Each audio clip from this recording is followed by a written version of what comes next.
هذا صراط مستقيم.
Iman wanita itu tidak jujur. Ini bisa jadi yang mendorong dia berhijrah ke Madinah adalah karena faktor keuntungan duniawi yang ingin dia raih. Misalnya apa? Misalnya karena dia lagi ribut sama suaminya, terus kabur meninggalkan Mekah ke Madinah, cari aman. Atau karena dia ingin memperoleh suami, memperoleh tempat tinggal, tempat berlindung, atau karena ingin meraih keuntungan-keuntungan duniawi lainnya. Kalau terbukti setelah diuji, maka jika mereka berhijrahnya karena perkara duniawi, kembalikan mereka ke Mekah.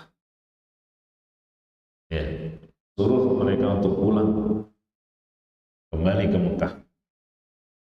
Ini dalam rangka memenuhi syarat perjanjian Hudaybiyah.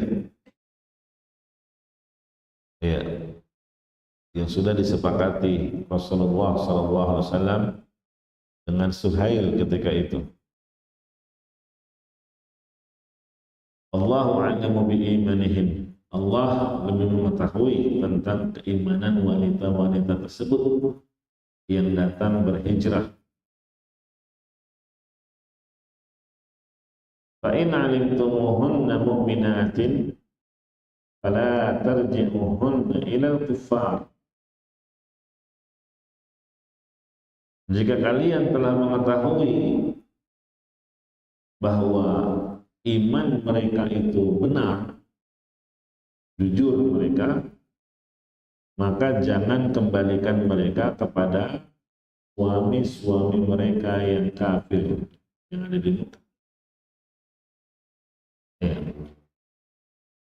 Ini menunjukkan ada perbedaan dalam menyikapi orang Mekah datang ke Madinah setelah perjanjian Hudaybiyah. Kalau yang datang adalah dari kalangan laki-laki, kembalikan, ya, kembalikan ke Mekah. Suruh mereka bersabar. Tapi kalau yang datang perempuan, maka tes dulu keimanannya. Jika lulus, jujur, terbukti keimanannya benar, jangan dikembalikan ke Mekah. Ya. Kenapa? Karena Allah sebutkan di sini, la hunna hillun lahum wa lahum yahilluna lahunna. Karena mereka sudah beriman, wanita-wanita mukminah tidak halal lagi bagi suami-suami mereka yang masih kafir. Bahkan ditegaskan oleh Allah, wala hum yahilluna lahun, dan laki-laki yang kafir itu, yaitu suami-suami mereka yang masih kafir, tidak halal bagi wanita yang beriman. Ini mafsadatnya, ya, ini mafsadat besar. Jika seandainya wanita-wanita mukminah itu dikembalikan lagi ke suami-suami mereka. Dan mafsadat ini sangat diperhatikan oleh pembuat syariat. Ya. Akan tetapi pembuat syariat juga memperhatikan upaya memenuhi syarat perjanjian. Kan sudah ada perjanjian Hudaybiyah. Bagaimana terkait dengan persyaratan yang ada di dalam perjanjian tersebut? Jika ada yang datang dari penduduk Mekah ke Madinah, kesepakatannya dikembalikan. Ya, sedangkan ini nggak dikembalikan karena mereka beriman. Wanita-wanita itu datang berhijrah beriman. Yaitu sebagai bentuk keadilan, Allah memerintahkan untuk menyerahkan kepada suami-suami mereka yang kafir itu maharnya. Mahar yang sudah mereka bayarkan, kembalikan lagi. Wa atuhum ma'anfaq. Wa atuhum ma'anfaq. Berikanlah kepada suami-suami mereka yang kafir mahar yang telah mereka berikan. Gitu ya. Nah, jadi tatkala kaum mukminin menerima wanita-wanita yang berhijrah ke Madinah, jujur keimanan mereka berhijrah sehingga mereka kabur dari suami-suami mereka yang masih kafir, sebagai bentuk keadilannya apa? Kan suami-suaminya mereka tak mungkin tinggal diam, menyusul, pasti menuntut kepada kaum mukminin. Maka untuk menjawab tuntutan mereka, nggak mungkin diserahkan istrinya. Wanita-wanita yang berhijrah tadi habis akan disakiti, dizalimi, diintimidasi. Maka diberi ganti. Nabi SAW memberi ganti kepada itu. Atau juga kaum mukminin, ya, mengganti mahar atau mengganti biaya pernikahan yang dulu mereka bayarkan kepada istri-istri mereka tersebut. Kemudian kata Allah Subhanahu wa taala, "Wala junaha 'alaikum an tankihuhunna idza ataitumuhunna ujurah." Wala junaha 'alaikum, tidak ada dosa atas kalian wahai yang beriman, laki-laki yang beriman, ya, untuk menikahi wanita-wanita yang kabur tadi. Wanita-wanita yang sudah terpisah dari suaminya, ya, ini boleh dinikahi oleh kaum muslimin, ya, boleh dinikahi oleh kaum muslimin dengan syarat idza ataitumuhunna ujurahun, kalau diberikan mahar. dan dengan akad yang baru. Ya. Selanjutnya, wala tumsiku bi'isamil kawafir. Ini masih kelanjutan tentang apa? Larangan. Kalau tadi perempuan tidak halal, mukminah tidak halal bagi laki-laki kafir, sekarang sebaliknya, ya.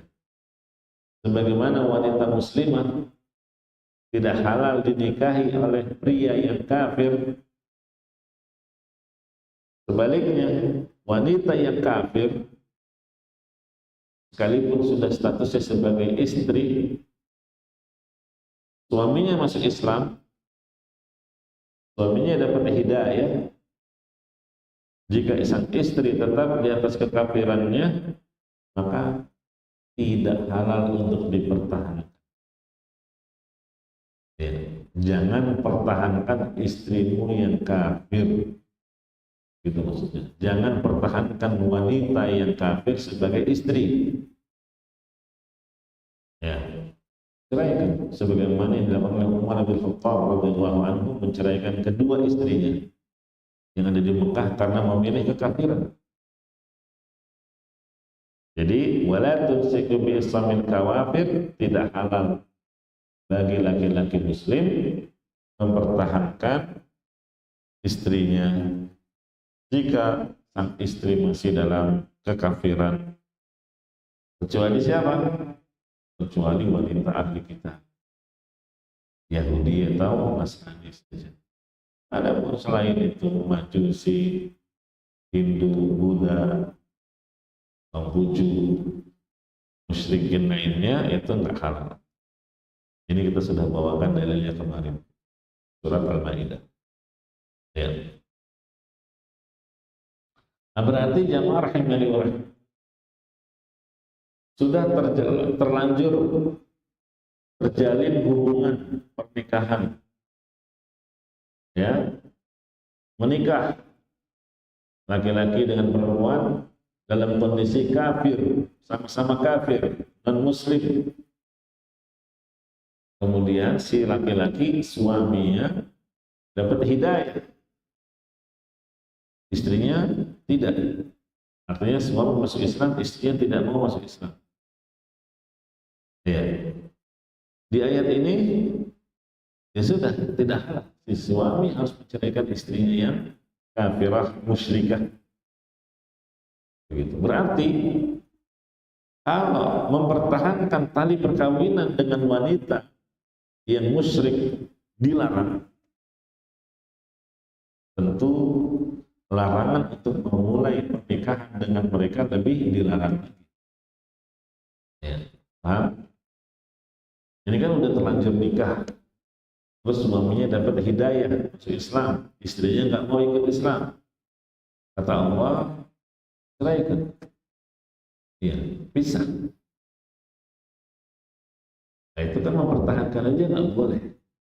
Nah, ini malah mau nikah sama wanita musyrikah, ya, non muslim, lebih nggak boleh lagi. Selanjutnya, was'alu ma anfaqtum wal yas'alu ma anfaqu. Wahai kaum mukminin, laki-laki yang beriman, ketika istri-istri kalian kembali kepada orang-orang kafir dalam kondisi murtad, maka mintalah mahar yang telah kamu bayarkan ke mereka. Ya, jadi seperti khulu jadinya, ya. Kalau khulu, si istri harus mengembalikan mahar kepada suami. Ya. Jadi ini pemahaman kebalikannya. Kalau sebelumnya wanita-wanita yang asalnya kafir kabur meninggalkan suami karena masuk Islam. Siapa yang kabur ini? Wanita-wanita mukminah ini beriman dia kabur tinggalkan suami-suaminya yang kafir. Nah, suaminya yang kafir ini boleh meminta mahar yang telah diberikan dulu waktu menikah. Ya. Sekarang sebaliknya, wanita-wanita yang beriman terus murtad dan kabur meninggalkan suaminya yang beriman menuju negeri kafir dan dinikahi oleh laki-laki kafir. Ini pun sama. Suami mereka yang beriman berhak meminta mahar ya sebagai pengganti istri mereka yang kabur tadi kepada orang-orang kafir. Jelas ya? Dzalikum hukmullahi yahkumu bainakum. Demikianlah hukum Allah yang telah ditetapkannya di antara kalian, maka jangan kalian menyelisihi ketetapan hukum. Wallahu a'lam. Dan Allah Maha mengetahui lagi Maha bijaksana. Ketentuan semacam ini itu tentu dengan hikmah yang dalam, dan Allah bijaksana dalam setiap hukumnya. Ayat yang ke-11, wa in fatakum syai'un min azwajikum ila al-kuffari fa'aqabtum fa'atul ladzina dhahabat azwajuhum mithla ma anfaqu wa in fatakum syai'un min azwajikum ila al-kuffar. Jadi ini kebalikan dari ayat sebelumnya.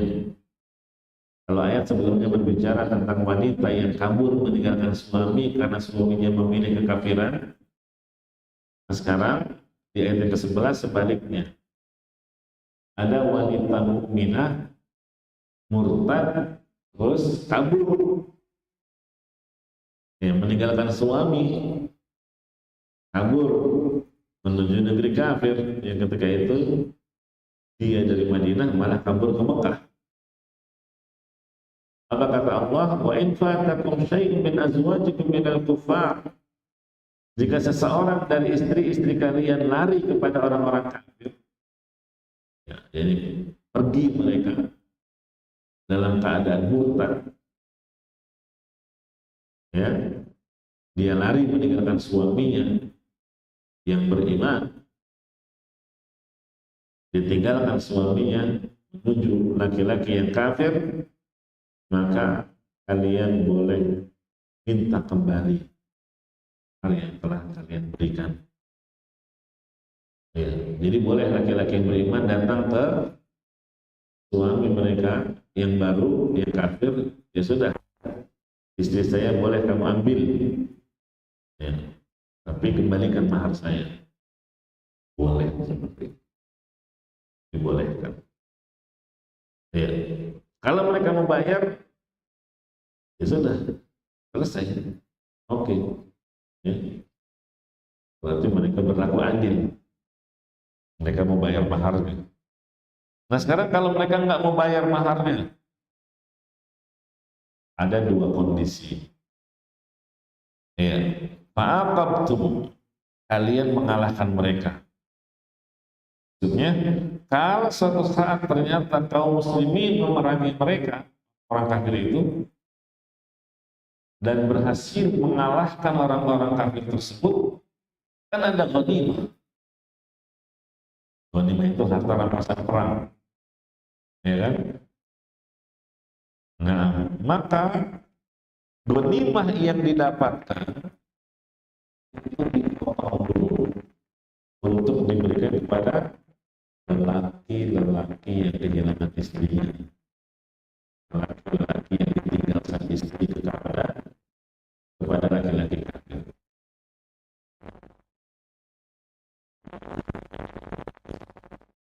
Karena suaminya yang kafir atau orang-orang kafir yang laki-laki kafir ini nggak mau mengerti mahar, sekarang Gonimah diambil dari gonimah untuk diberikan kepada laki-laki yang ditinggal istrinya kamu.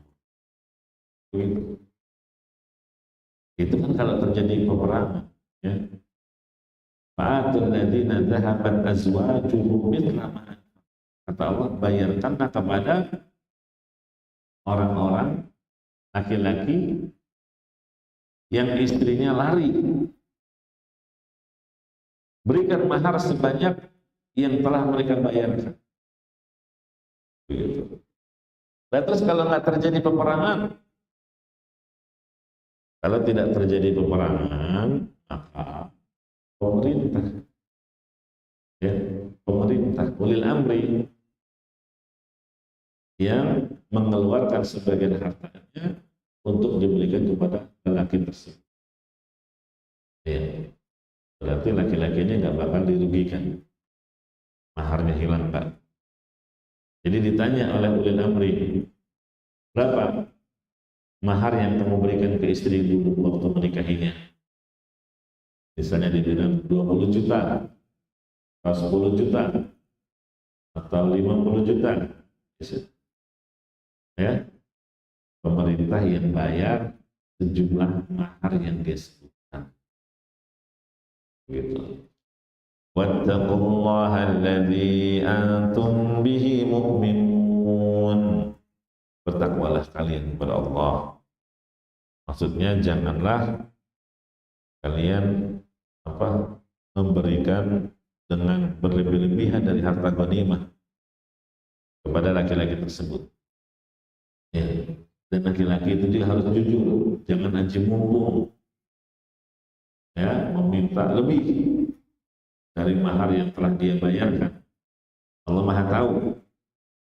Ya, berikan sesuai dengan ukuran mahar yang telah dia keluarkan. Wattaqullah, itu maknanya. Alladzi antum bihi mu'minun. Bertakwalah kepada Allah yang kepadanya lah kalian beriman. Selanjutnya,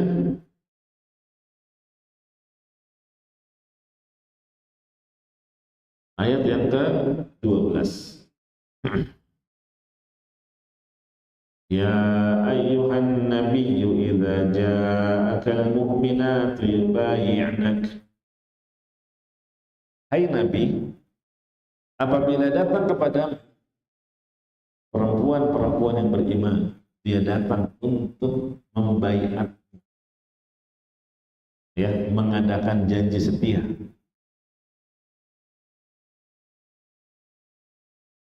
Ya, jadi ayat ini terjadi atau turun setelah perjanjian Hudaybiyah.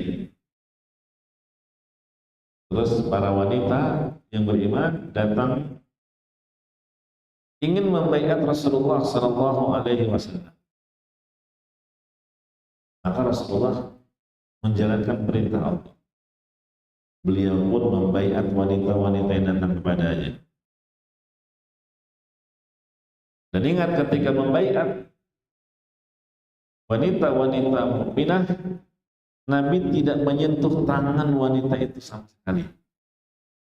Karena asalnya baiat itu sambil jabat tangan, ya, sebagai akad seakan-akan.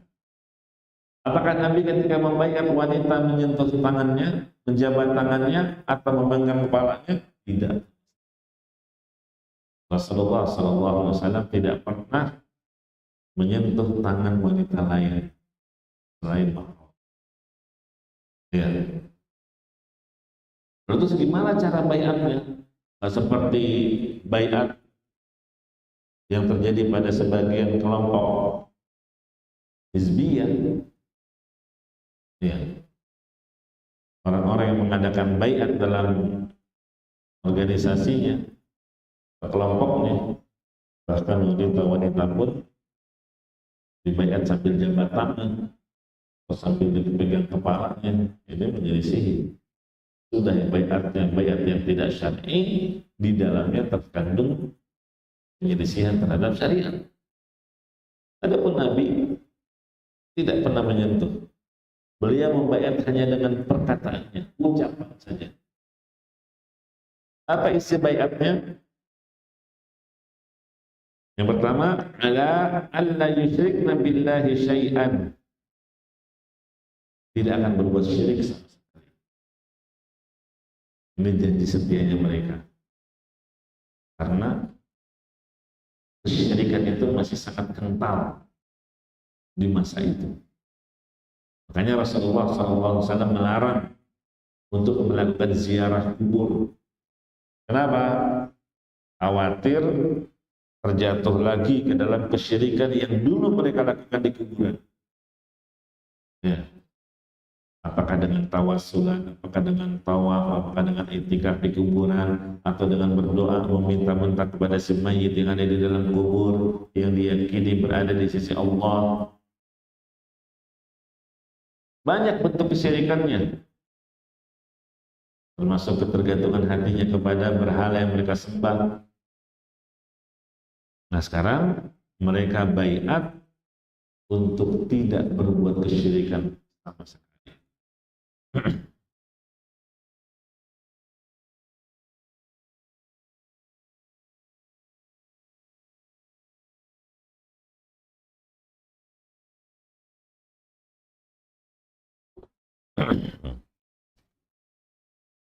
Yang kedua, wala yasribna. Mereka berbaiat untuk tidak akan mencuri, tidak akan melakukan pencurian. Lihat. Pada ayat ini, sebagaimana dijelaskan oleh para ulama ahli tafsir, sebetulnya wanita-wanita yang berbaiat itu isinya sama sebagaimana laki-laki juga berbaiat. Tapi ada beberapa kalimat tambahan. Ya, diantaranya ini, mereka tidak akan mencuri. Ini tidak disebutkan oleh laki-laki. Tapi kaum perempuan disebutkan isi baiatnya mereka tidak akan mencuri lagi. Apa sebabnya? Karena pencurian yang dilakukan oleh para wanita itu lebih banyak daripada pencurian yang dilakukan oleh para lelaki. Nah, dulu ya, karena perempuan itu fitnah terbesarnya adalah harta.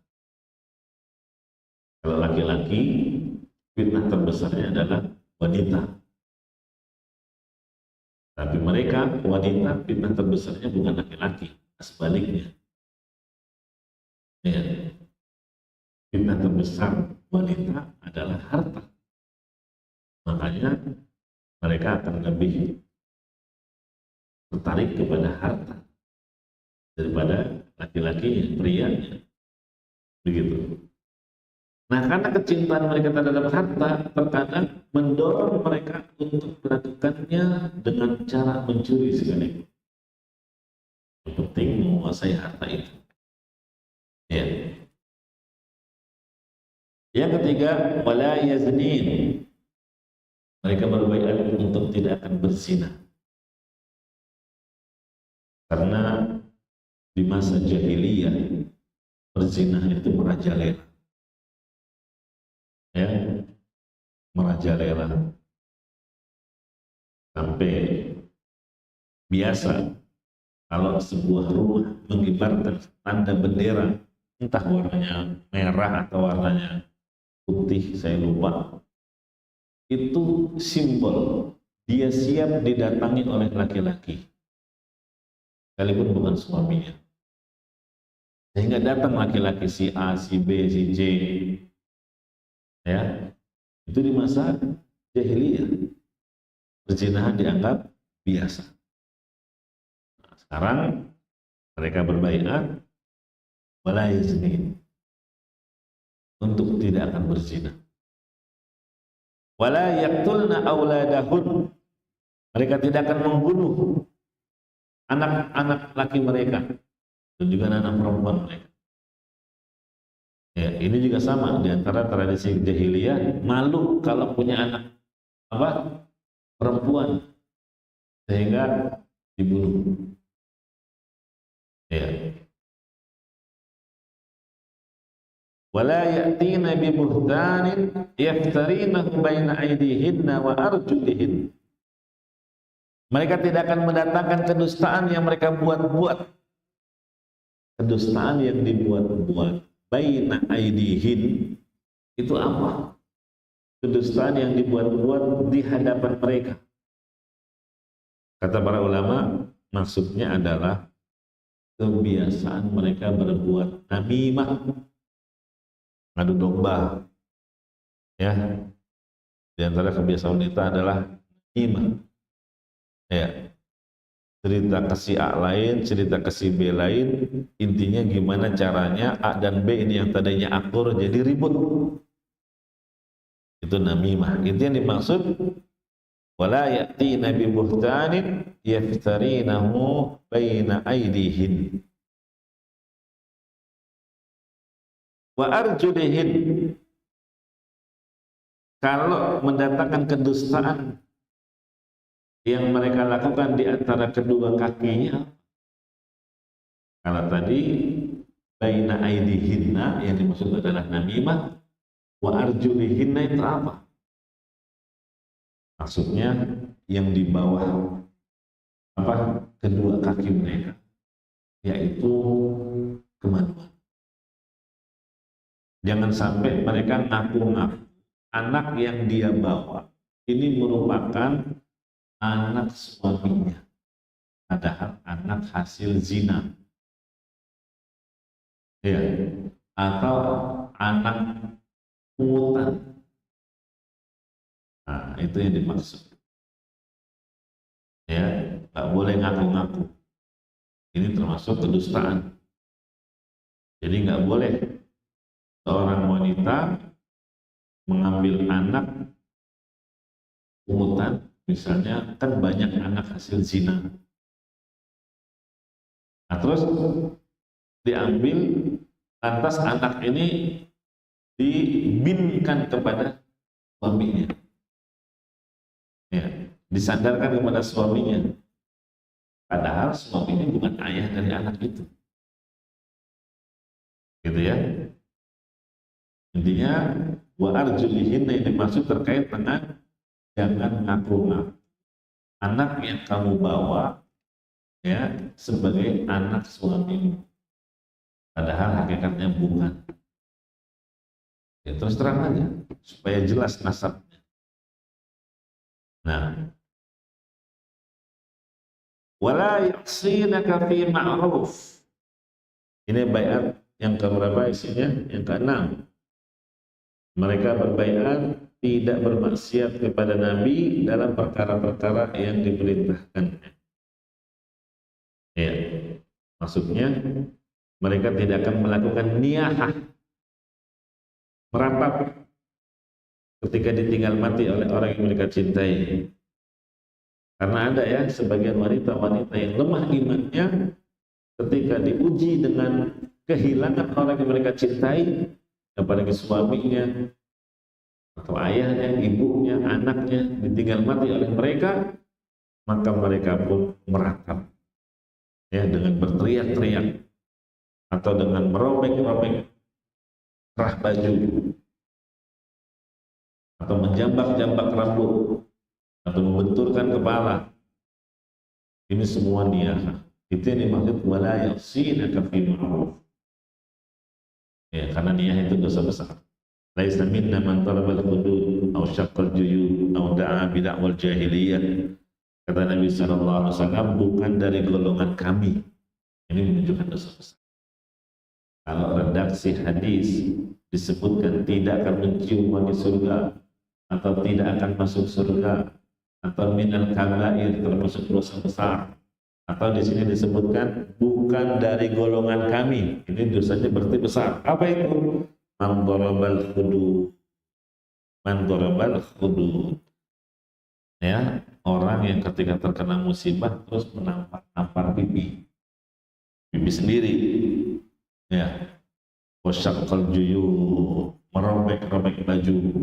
Au da'a bid'awal jahiliyah, atau berteriak sebagaimana perbuatan orang-orang jahiliyah. Ya. Nah, ini hukumnya haram, termasuk dosa besar. Itu 6 poin baiat. Kalau mereka datang kepada untuk mengucapkan baiat yang isinya tadi, fabayi'hunna wastaghfir lahunna Allah, terimalah baiat mereka, ya.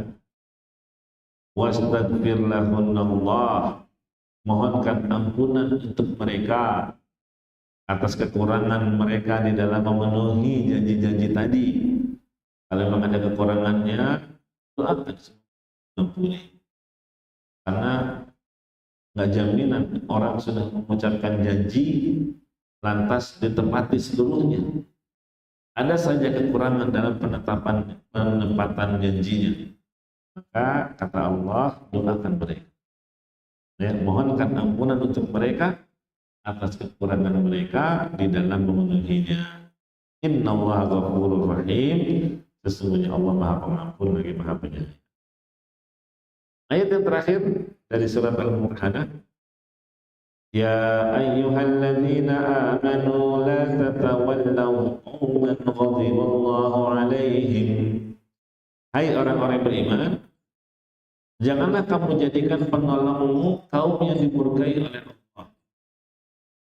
Qad ya'isu minal akhirati kama ya'isal kuffaru min ashabil qubur. Sesungguhnya mereka telah putus asa terhadap negeri akhirat sebagaimana orang-orang kafir telah berada dalam kubur. Ya, orang-orang kafir yang telah berada di dalam kubur itu berputus asa. Ya. Jadi ayat ini peringatan kepada orang-orang yang beriman. Ya ayyuhalladzina amanu, hai orang-orang yang beriman. Jadi peringatan. Jangan sampai mereka memberikan loyalitas. La tatawallaw. Jangan kalian memberikan loyalitas, kecintaan, kasih sayang, tolong menolong kepada orang-orang kafir. Ya. Qauman ghadiballahu alaihim. Ini ada dua pendapat. Jangan memberikan loyalitas kepada kaum yang Allah murka kepada mereka. Ya. Siapa yang dimaksud? Kaum yang dimurkai oleh Allah. Yang dimaksud adalah Yahudi. Menurut pendapat pertama. Ya, karena di sini disifati kaumnya adalah ghadiballahu alaihim, yang dimurkai. Sedangkan di surat Al-Fatihah al-maghdubi alaihim jelas mereka adalah orang-orang Yahudi. Ad-dhalin adalah Nasrani. Gitu ya. Nah di ayat yang pertama kan sudah dijelaskan. Ya, mereka adalah orang-orang musyrikin Mekah. Ya ayyuhalladzina amanu la tattakhidhu aduwwi wa aduwwakum awliya. Kalau orang kafir ada dua. Yang musyrikin, ada ahlul kitab. Gitu ya, ahlul kitab adalah Yahudi dan Nasrani. Di ayat pertama surat Al-Mumtahanah, larangan memberikan loyalitas kepada orang-orang musyrikin Mekah. Begitu. Nah di ayat ini ya Allah tegaskan larangan memberikan loyalitas kepada orang kafir itu bukan cuma musyrikin Mekah. Yang mereka ketahui musyrikin Mekah telah berlaku zalim terhadap mereka, menganiaya, mengintimidasi, banyak kejahatan yang mereka lakukan. Wajar kalau kemudian mereka tidak memberikan loyalitas. Tapi kepada orang Yahudi pun sama. Ya, nggak boleh juga. Kenapa? Karena mereka memusuhi Allah, orang Yahudi ini. Berarti ayat ini adalah maknanya sebagaimana kalian tidak boleh memberikan loyalitas kepada orang-orang musyrikin Mekah dan juga musyrikin secara umum, maka kalian juga tidak boleh memberikan loyalitas kepada Yahudi. Kenapa? Karena sama-sama dimurkai oleh Allah Subhanahu wa taala. Musyrikin dimurkai karena kesyirikannya, kekufurannya, Yahudi pun demikian. Bahkan orang-orang Yahudi lebih buruk. Gitu. Ini pendapat pertama. Diperkuat dengan kalimat qad ya'isu minal akhirah. Ya. Kama ya'isal kufar. Qad ya'isu, yang pertama di sini yang dimaksud adalah Yahudi. Orang-orang Yahudi telah putus asa terhadap akhirat. Kama ya'isal kufar, sebagaimana orang-orang musyrikin Mekah yang telah berada dalam kubur juga putus asa. Jadi kalau disebutkan ada dua kaum yang berbeda, ya, di sini disebutkan berarti ada dua kaum. Qadiyah isu yang pertama adalah musyrikin, Yahudi. Kama ya'isal kufar, yang dimaksud adalah siapa? Musyrikin. Begitu. Ya, berarti kalau diartikan ini musyrikin juga, berarti double dong. Ya, orang-orang musyrik telah putus asa sebagaimana orang-orang musyrik. Kan nggak pas. Ya, bagaimana disebutkan seperti itu? Makanya yang benar, ya, seperti yang disebutkan tadi. Nggak boleh memberikan loyalitas bukan hanya kepada orang-orang musyrikin, tapi juga kepada ahli kitab. Ya, ini Yahudi. Ya. Nah, penafsiran yang lain mengatakan qadiyah isu minal akhirah, maksudnya mereka sudah tahu orang-orang kafir ini mereka nggak bakalan dapat pahala di akhirat,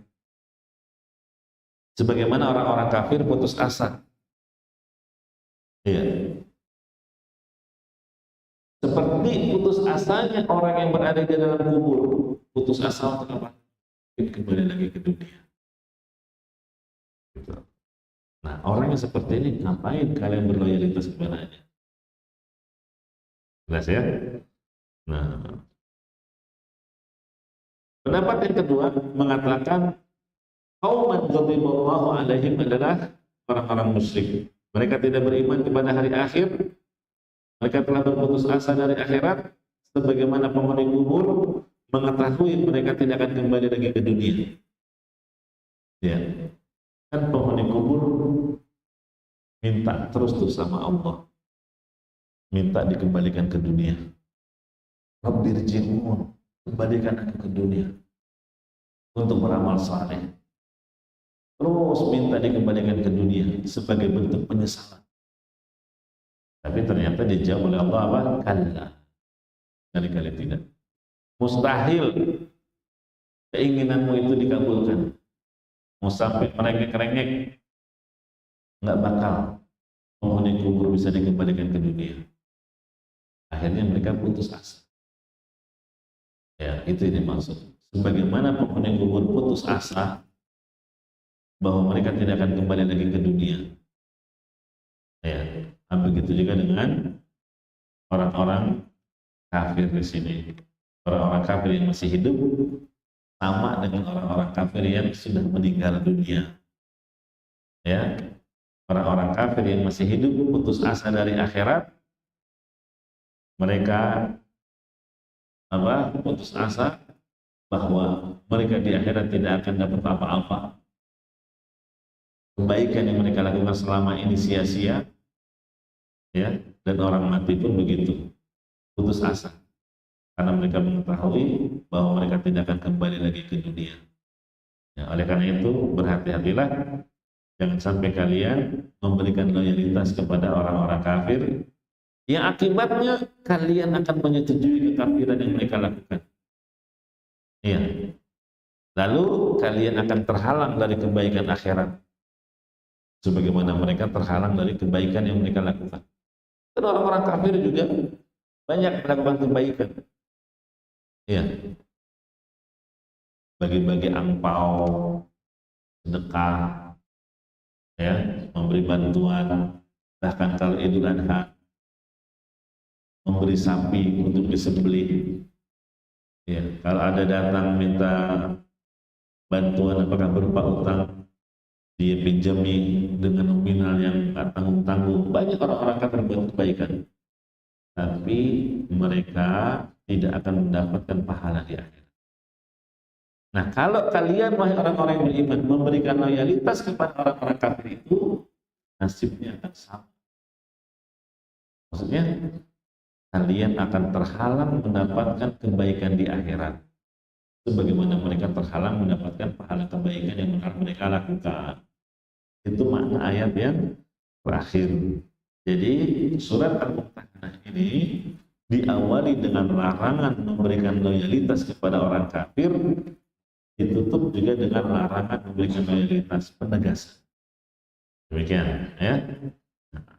Baik, alhamdulillah selesai tafsir dari surah Al-Mumtahanah. Insyaallah berarti next kita masuk ke tafsir surah yang baru ya. Bismillah itu. Barakallahu fiikum wa jazakum. Naktabi bihadzal qadar, subhanaka wa bihamdika asyhadu an la ilaha illa anta astaghfiruka wa atubu ilaik. Walhamdulillahi rabbil alamin. Wassalamu alaikum warahmatullahi wabarakatuh. هذا صراط مستقيم